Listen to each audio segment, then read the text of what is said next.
Ang topic natin ngayon ay 3 stages of financial life. Number 1 is man at work. Ito yung nagtatrabaho tayo sa pera. Siyempre, pagka-graduate natin sa school, maghahanap na tayo ng trabaho sa mga kumpanya, sa factory, or sa ibang bansa para kumita ng pera. Which is, hindi ito masama dahil ito ay legal na paraan para tayo ay kumita ng pera para sa ating mga basic needs.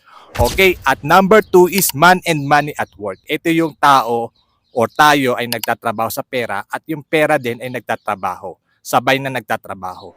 Dapat kasi yung ating pera na kinikita, hindi natin to inuubos. Binibigyan dapat natin yung ating pera para magtrabaho pa at kumita pa ng pera. Okay? And number 3 is money at work. Ito na yung pag hindi na natin kayang kumita ng pera. Siyempre, habang buhay ay kailangan natin ng mga basic needs at ang pera ay laging naandyan. Dapat pag wala na tayong trabaho at nag-retire na tayo, meron tayong passive income. Ito yung tinatawag na money at work.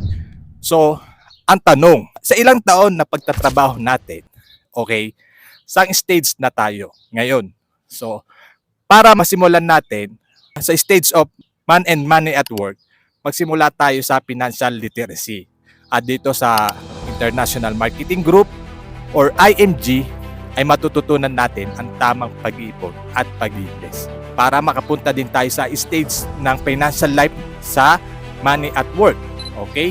So, kailangan natin yun kasi hindi naman habang buhay ay malakas tayo para kumita ng pera at hindi habang buhay may sahod. Para mas maganda yung ating financial journey, mag-start tayo sa financial literacy. Okay? Mag-message ka lang, Nilo Padrilan, para masimulan natin, umattend ka sa aming free financial seminar or webinar. Kontakin mo lang ako at i-guide ka namin. Or, bisitahin mo yung aking exclusive website dyan sa comment section down below at mag-register ka. Makaka-receive ka ng free online webinar. Thank you for watching. Follow me for more para updated kayo sa aking mga susunod na i-upload na video. Thank you for watching.